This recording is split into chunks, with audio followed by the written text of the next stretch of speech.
Binalikan ng Department of Public Works and Highways ang mga natenggang proyekto ng mga diskaya sa Taguig City. Tiniyak ng DPWH at Taguig LGU na hindi nila hahayaang maabandona ang mga nasimulan ng infrastruktura. Yan ang umarangkadang balita ni JM Pineda.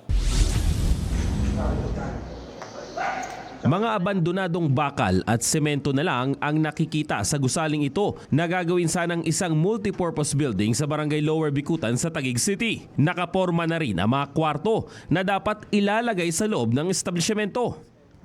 Ang kontraktor nito, isa sa mga kumpanya ng pamilya Diskaya na suspendido ang lisensya kaya noong nakarang taon natenga rin ang proyekto.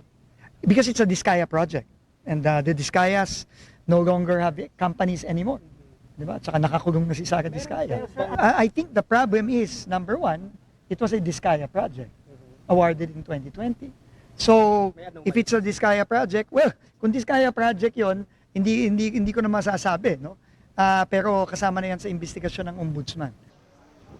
Ayon naman sa Taguig LGU, ipagpapatuloy pa rin ang pagpapatayo ng gusali pero gagawin na itong Hall of Justice ng syudad. 5 palabag ang itatayong Justice Hall na may 12 courtroom sa loob at may mga opisina rin ng Public Attorney's Office at Prosecution.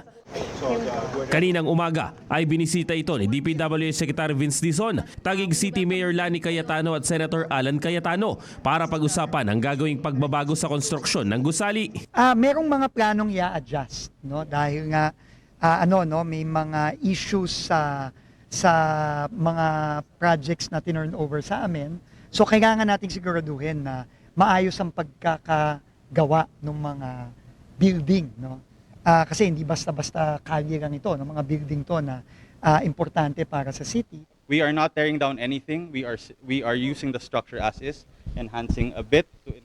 Sabi ni Dizon, pinag-aaralan pa ng ahensya at ng LGU kung magkano ang idadagdag na pondo para maipatayo ang bagong Justice Hall. Sa susunod naman na taon, target na matapos ang pagpapagawa nito. Balak rin ng DPWH na isa-isahin na ang mga proyektong natigil na hawak ng Diskaya para ipagpatuloy ang pagsasaayos nito at mapakinabangan. Ako si JM Pineda ng PRTV News, nagseserbisyo para sa Pilipino.